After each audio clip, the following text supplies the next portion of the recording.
우리는 로마서를 시작하자마자 단숨에 이 본격적인 주제로 들어왔습니다. 복음은 무엇인가?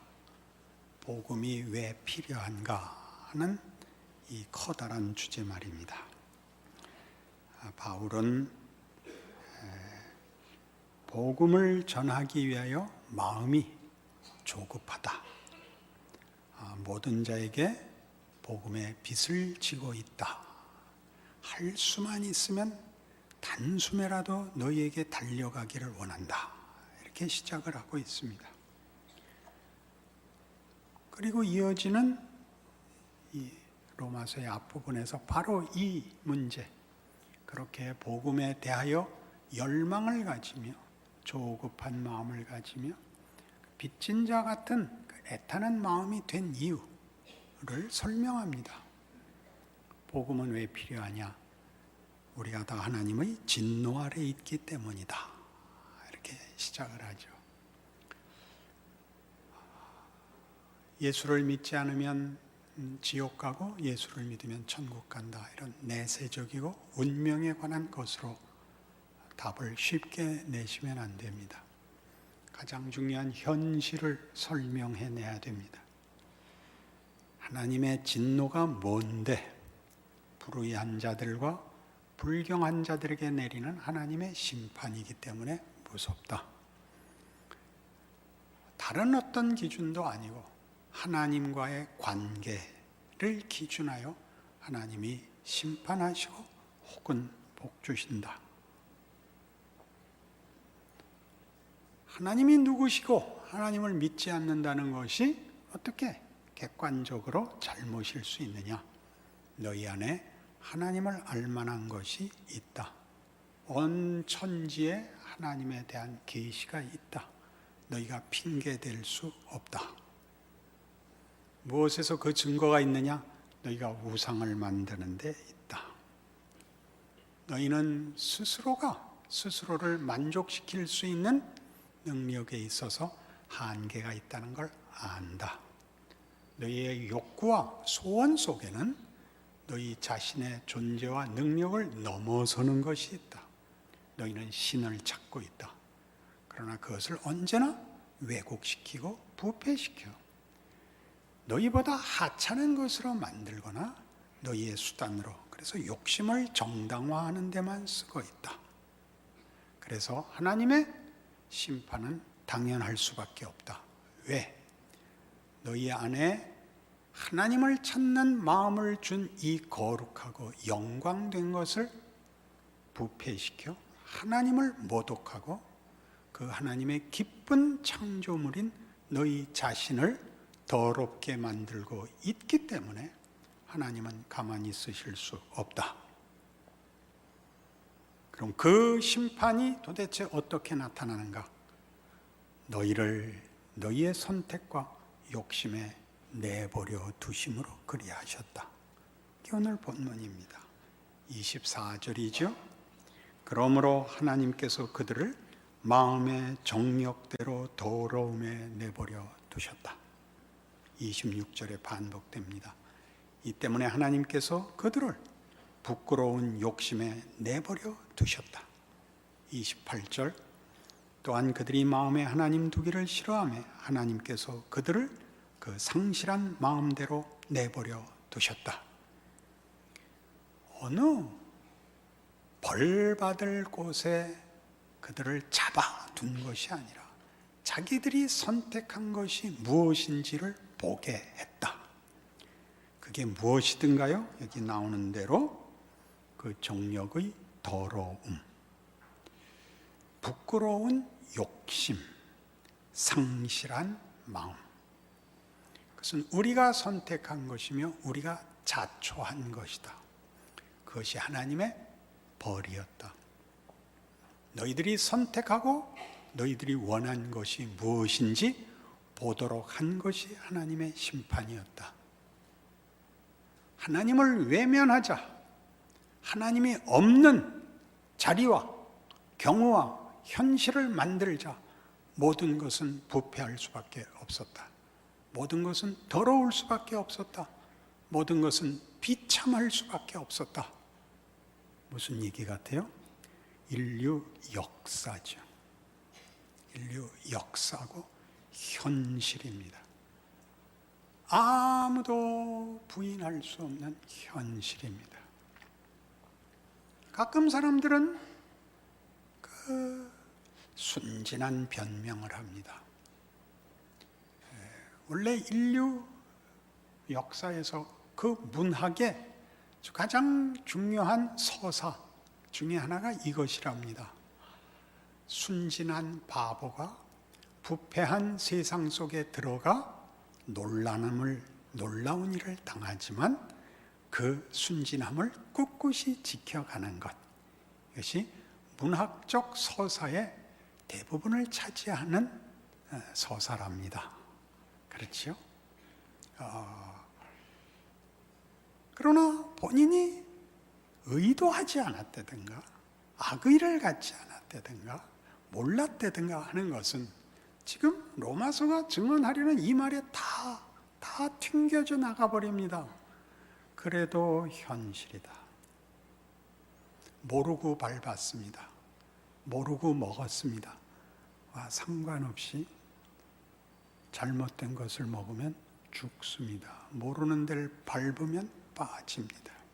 우리는 계속 우기고 있다는 거죠. 이런 반론을 핀 사람들 잘 아시죠? 세상이 어쩜 이렇게 참혹한가? 하나님이 지으셨는데 왜 이 모양인가? 하나님은 뭐 하고 있는가? 네가 원한 것이다. 너희가 나를 외면하여 자초한 것이다. 하나님의 심판의 현장입니다. 여러분들이 여기 나열된 것들은 여러분들이 좋아하건 싫어하건 상관없이 그것이 도덕적으로 어떻고 저렇다고 비판할 필요 없이 참혹한 현실입니다. 부인할 수 없는 현실입니다. 여러분, 저녁 뉴스 때마다 만나는 것들입니다. 우리가 자초한 것입니다. 기독교가 너무 먼다 그런 생각이 드십니까? 아니, 하나님 얘기할 것 없고 복음 얘기할 것 없이 성경이 들이대는 현실에 대한 증거보다 더 분명한 증거가 또 있나요? 무슨 다른 어떤 폭로가 현실을 성경보다 더 잘 증언하나요? 누가복음 15장에 가시면 이 문제가 성경에 얼마나 중요한 핵심된 주제인가를 예수님의 비유에서 우리가 만납니다. 누가복음 15장 11절 또 이르시되 어떤 사람에게 두 아들이 있는데 그 둘째가 아버지에게 말하되 아버지여 재산 중에서 내게 돌아올 분깃을 내게 주소서 하는지라. 아버지가 그 살림을 각각 나누어 주었더니 그 후 며칠이 안 되어 둘째 아들이 재물을 다 모아가지고 먼 나라에 가 거기서 허랑방탕하여 그 재산을 낭비하더니 다 없앤 후 그 나라에 크게 흉년이 들어 그가 비로소 궁핍한지라. 가서 그 나라 백성 중 한 사람에게 붙여 사니 그가 그를 들러 보내어 돼지를 치게 하였는데 그가 돼지 먹는 쥐업 열매로 배를 채우고자 하되 주는 자가 없느니라. 이에 스스로 돌이켜 이르되 내 아버지에게는 양식이 풍족한 품꾼이 얼마나 많은가. 나는 여기서 주려 죽는구나. 내가 일어나 아버지께 가서 이르기를 아버지 내가 하늘과 아버지께 죄를 지었사오니 지금부터는 아버지의 아들이라 일컬음을 감당치 못하겠나이다. 나를 품꾼의 하나로 보소서 하리라. 잘 아시는 탕자 비유입니다. 이 탕자 비유의 그 핵심되는 내용은 오늘 우리 로마서 1장 24절에서 끝절까지 내용과 정확히 일치합니다. 작은 아들이 한 것은 자기의 선택입니다. 아버지의 통치와 영역 또는 우리가 자주 얘기하는 식으로 속박을 벗어나 자유를 선택한 것입니다. 먼 나라, 하나님의 통치가 아닌 나라로 가서 그가 아버지에게서 받아온 것 다 소진하고 흉년이 들어 줄입니다. 돼지치기가 되었는데 돼지가 먹는 쥐엄 열매도 배불리 먹을 수가 없어서 드디어 생각합니다. 아버지의 집에는 양식이 풍족한 하인들이, 품꾼들이 얼마나 많은고 이렇게 돌아봅니다.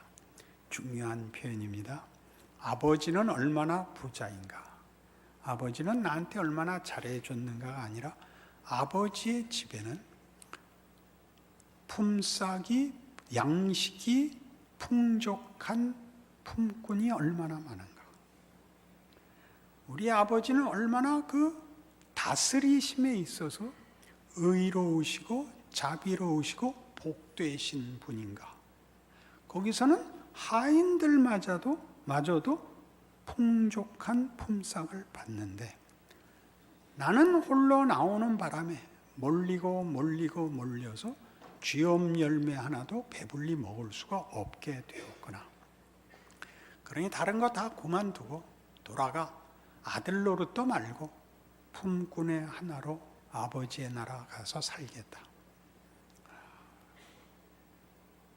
주의 성전에서 하루가 첫날보다 아름답습니다 라는 시편 기자의 고백이 일치하지요. 하나님의 통치, 하나님이 누구신가에 대해 이거보다 더 분명할 수는 없습니다. 우리 모두가 우리의 삶 속에서 만나는 비극입니다. 하나님 부재의 현실, 인간끼리 만든 세상, 하나님에게서 받아온, 아버지에게서 받아온 세계와 우주와 원칙이 면면히 흐르고 있지만 모든 것이 다 우리를 행복과 영광으로 가는 길을 막고 있습니다. 우리가 자초한 것입니다. 하나님을 내쫓고 우리끼리 있자. 그 거대한 유산이, 그 하나님의 축복과 영광의 존재가, 그 목적을, 내용을, 현실을 아무것도 남겨놓지 못한 채 부끄러움과 더러움으로 부패시킵니다. 멸망밖에 남는 것이 없게 됩니다. 그게 이 탕자의 비유에서 중요한 것입니다. 돌아가자 이렇게 되죠.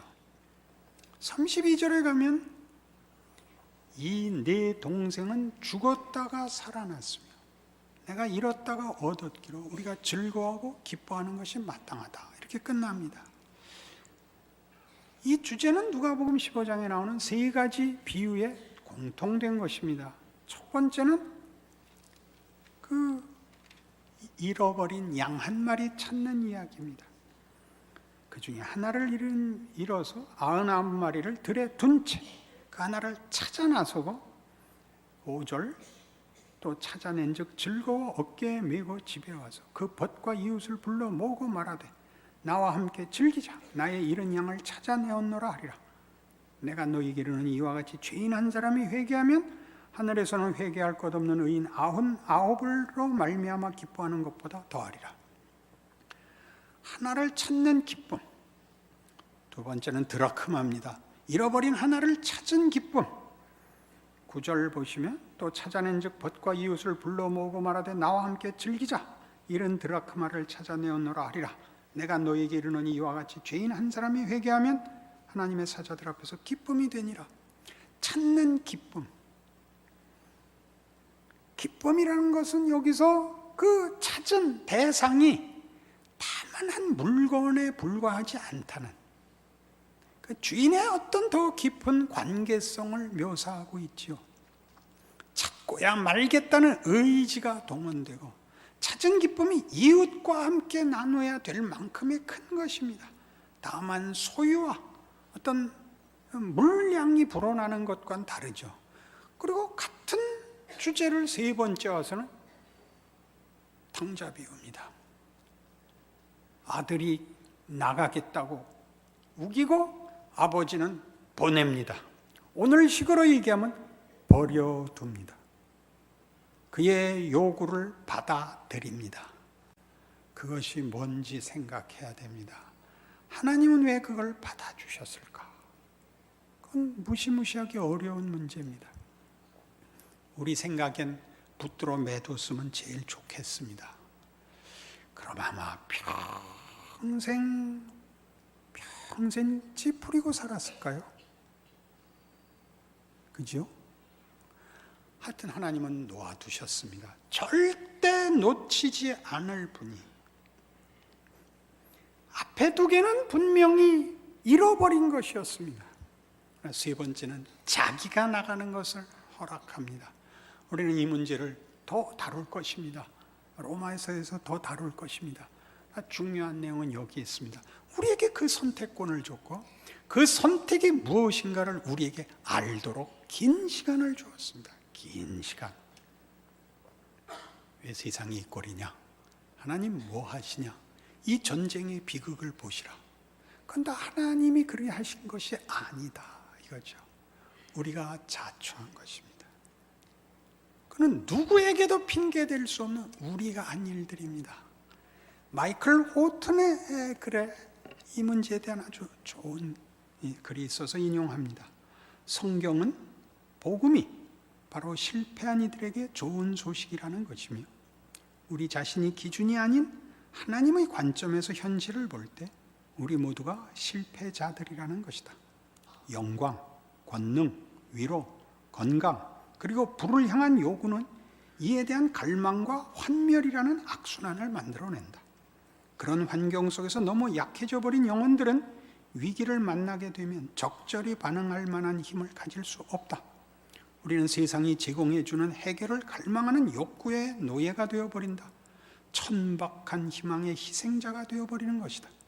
세상은 우리를 행복하게 해줄 무엇을 항상 약속하고 여기에 너무 쉽게 설득되는 우리는 또한 아주 쉽게 실망하게 된다. 우리 모두가 실패자이죠.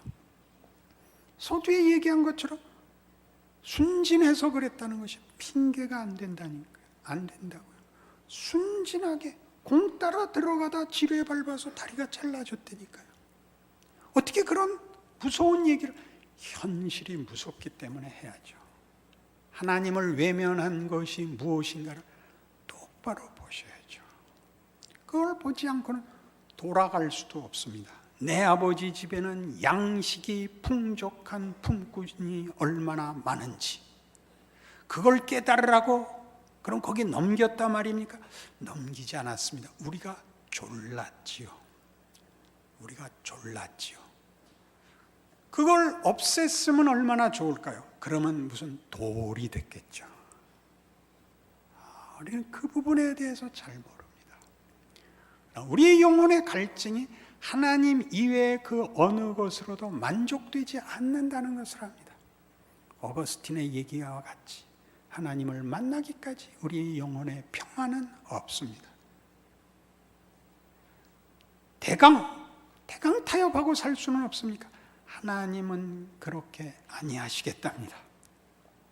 이 문제에 대하여 우리는 끊임없는 불평이 있습니다. 이 현실에 대한 비아냥, 핑계, 외면, 체념, 그리고 저항이 있습니다.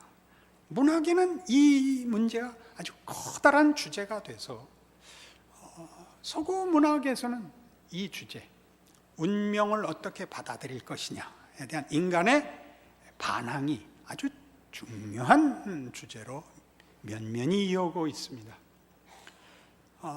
영문학자인 토마스 포스터라는 사람이 헐만 멜빌의 모비딕을 평하면서 이런 말을 써서 저한테 어떤 영감을 주었습니다. 이 책은 다른 모든 책과 다르다. 이렇게 시작할 수 있는 사람은 없다. 그 첫 세 마디를 보라. 그게 뭐냐면요, Call me 이슈마엘, 나를 이스마엘이라 불러다오, 이렇게 시작합니다. 그 사람이 거기서 화자입니다. 그 모비딕이라는 전체 소설에서 그 소설의 화자입니다. 그는 이스마엘입니다. 서구는 당연히 그랬듯이 오늘날 우리 기독교인들도 알다시피 이스마엘은 서자입니다. 화자가 서자로 시작되는 것으로부터 벌써 뭘 짐작할 수 있습니까? 항복할 수 없다 이거지, 억울하다 이거지, 삐졌다 이거지. 이게 금방 다가오지 않습니까? 이삭이 아니니까요. 이스마엘이니까 벌써 시작부터 이런 어긋난 시선과 저항을 가지고 시작하는 것입니다. 위대한 작품입니다. 왜 위대하냐면 사람이 거기까지 신과 맞서서 고집을 부리는 데까지 갈 수 있다는 게 위대합니다. 얼마나 우리가 큰 존재인지 모르겠습니다.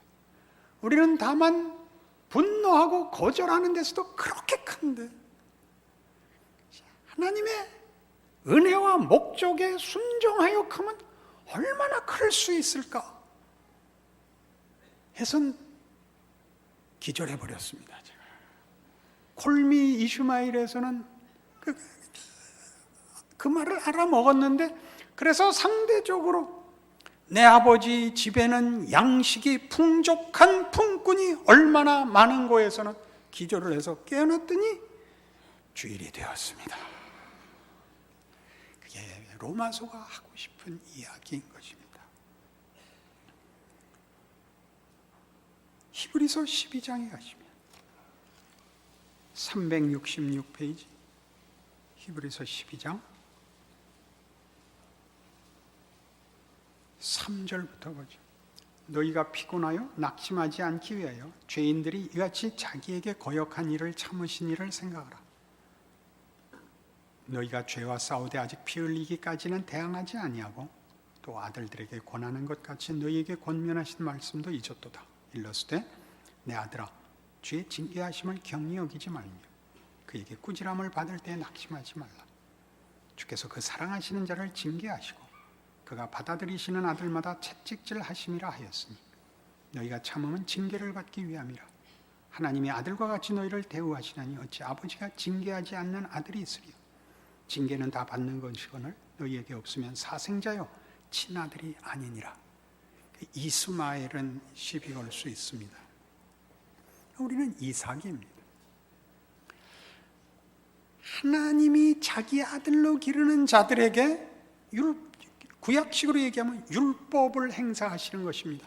거짓말하지 마라, 우상을 섬기지 마라. 우리 식으로 할까요? 밥 먹을 때 쩝쩝대지 마라, 얘기할 때 눈을 마주 봐라, 두 손은 앞으로 공손히 모아라. 불편하신가요? 그것은 명예입니다. 그렇죠? 그것은 명예입니다. 무엇이 있어야 만드는 물리적인 것으로 충족되는 것이 아닌 인격과 영혼의 위대함이죠. 예의를 갖는 것, 지혜를 갖는 것, 분별을 갖는 것, 관계를 맺는 것, 하나의 존재가 되어 자기에게 주어진 인생을 살아가는 것, 이런 것들을 명예로 알게 됩니다. 그게 많은 도움을 필요로 합니다. 밀어줘야 되는 것이 아니라 이건 아니다, 이건 아니다, 이건 아니다. 그렇죠?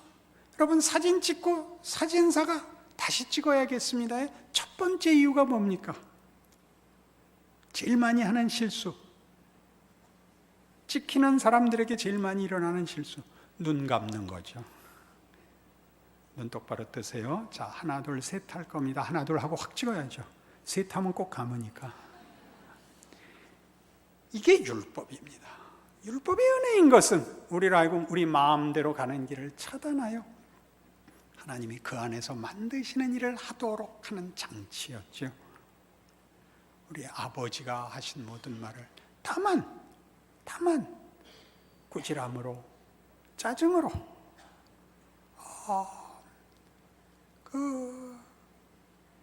어떤 벌로 이해하는 것은 우리 인생들이 아버지 노릇, 어머니 노릇, 자식 노릇 하는데 우리가 다 우리가 제멋대로였기 때문에 생긴 부작용입니다.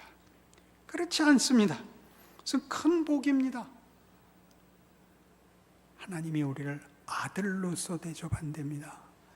이 탕자의 비유에 그 아버지의 전 재산을 말아먹고 들어왔는데, 자, 소를 잡아라, 모두를 불러라, 잔치를 하자. 그래서 그 큰아들의 역할이 그겁니다. 아니, 창기와 함께 온 재산을 말아먹은 놈을, 얘야 무슨 말이냐, 아들이 돌아오지 않았느냐. 이 말을 들으시 상기하십시오. 여러분의 이 비참한 현실, 왜 이렇게 됐느냐? 우리는 왜 여기까지 왔을까? 돌아갈 수 있을까? 민망과 절망이 가슴속에 가득 찼을 때 무슨 말이냐? 너는 내 아들이 아니냐? 이 말을 기억하십시오. 이 모든 걸 모아서 에베소서 4장에서는 이렇게 멋지게 요약했습니다. 참으로 멋진 성경이라고 생각합니다. 313페이지 에베소 4장 17절 이하에 오늘 우리가 다룬 내용이 이렇게 간략히 되어 있어서 이것만 읽고는 알 수 없으나 오늘 이렇게 로마서를 이해하고 보면 이 말이 얼마나 멋지게 요약됐는지 여러분 이해하게 되실 것입니다. 에베소서 4장 17절입니다. 그러므로 내가 이것을 말하며 주 안에서 증언하노니 이제부터 너희는 이방인이 그 마음에 허망한 것으로 행함같이 행하지 말라. 그들의 총명이 어두워지고 그들 가운데 있는 무지함과 그들의 마음이 굳어짐으로 말미암아 하나님의 생명에서 떠나 있도다. 그들이 감각 없는 자가 되어 자신을 방탕에 방임하여 모든 더러운 것을 욕심으로 행한다. 그럽니다. 사실이고 우리가 몸담고 있는 외면할 수도 도망갈 수도 없는 현실입니다. 그렇죠? 이제 반전이 나옵니다. 오직 너희는 그리스도를 그같이 배우지 아니하였느니라. 예수를 믿으면 천국 간다 이렇게 밀어놓지 마시고 지금 당장 이 앞에 나왔던 이 허망함과 방탕함과 방임과 더러움 속에서 예수 그리스도로 말미암아 새 세상을 살죠. 새 사람으로 살죠. 지금 당장 예수 그리스도 안에 있는 것 같이, 진리가 예수 안에 있는 것 같이 너희가 참으로 그에게서 듣고 또한 그 안에서 가르침을 받았을진데 너희는 유혹의 욕심을 따라 썩어져가는 구습을 따르는 옛사람을 벗어버리고 오직 너희의 심령이 새롭게 되어 하나님을 따라 의와 진리의 거룩함으로 지으심을 받은 새 사람을 입으라. 지금 할 수 있는 겁니다. 지금 하나님을 외면하여 이루어진 세상의 비참함과 더러움을 보신 것처럼, 그것이 사실인 것처럼, 현실인 것처럼 예수께서 오셔서 바꿔놓은 세상, 복음으로 인하여 새로 열린 세상, 새로 시작할 수 있고 부름받은 우리의 신자된 진실, 지금 당장 예수 안에서 이 모든 것으로부터 돌아서 하나님의 자녀로 명예롭게 살 수 있습니다. 25절 이하가 이렇게 구체적으로 얘기하죠. 그런즉 거짓을 버리고 각각 그 이웃과 더불어 참된 것을 말하라. 이는 우리가 서로 지체가 됨이라. 분을 내어도 죄를 짓지 말며 해가 지도록 분을 품지 말고 마귀에게 틈을 주지 말라. 도둑질하는 자는 다시 도둑질하지 말고 돌이켜 가난한 자에게 구제할 수 있도록 자기 손으로 수고하여 선한 일을 하라. 무릇 더러운 말은 너희 입 밖에도 내지 말고 오직 덕을 세우는 데 소용되는 대로 선한 말을 하여 듣는 자들에게 은혜를 끼치게 하라. 할 수 있는 겁니다. 성실히 살라. 믿음을 갖고 살라. 억울해하지 마라. 세상에다가 고함 지르지 마라. 예수 안에서 우리에게 준 구원이 무엇인지 알라. 너는 더 이상 너희의 정욕의 더러움이나 너희 욕심의 부끄러움이나 상실한 마음대로 살던 현실대로 내버려 두어져 있지 않다. 예수를 보내 내가 너희를 그 안에서 끌어안았다. 너희는 내 자식이다. 나의 거룩함으로 불렀으니 거룩한 인생을 살라. 너희는 그리스도를 그같이 배우지 아니하였느니라. 그리스도는 역사상의 한 시점과 장소에 오셔서 아버지의 이 화목 부르심과 아버지 안에 있는 부여와 그 축복과 그 그 명예와 승리와 영광을 주셨습니다. 힘써 신자답게 사십시오. 세상에 지지 마시고 두려워하지 마시고 하나님이 무엇을 행하셨는가, 그 전에 우리는 무엇을 했었던가, 그게 뭘 만들었고 예수 안에서 우리에게 무엇이 생겨났는가 아시는 믿음과 승리와 자랑과 감사와 순종과 기적으로 사시는 여러분의 신자된 인생이 되기를 바랍니다. 기도하십시다. 하나님 아버지, 하나님 없는 세상과 현실의 끔찍함을 우리 다 알고 있습니다. 그때 우리는 버려진 자였습니다. 희망이 없는 자였습니다. 오직 더러움과 수치와 그리고 절망밖에 없었습니다. 이제 예수 안에서 우리가 새로운 사람이 되었습니다. 우리 앞에는 명예가 있습니다. 생명이 있고 진리가 있습니다. 거기는 축복이 있고, 거기는 나눔이 있고 용서가 있고, 거기는 따뜻함과 서로 바라보는 사랑이 있습니다. 그 인생 살게 하옵소서. 세상의 도전과 시험 앞에 지지 말게 하옵소서. 우리가 살고 믿고 만들고 순종하고 누리고 만들어 나가는 일들이 하나님의 기적인 줄 우리와 세상으로 알게 하옵소서.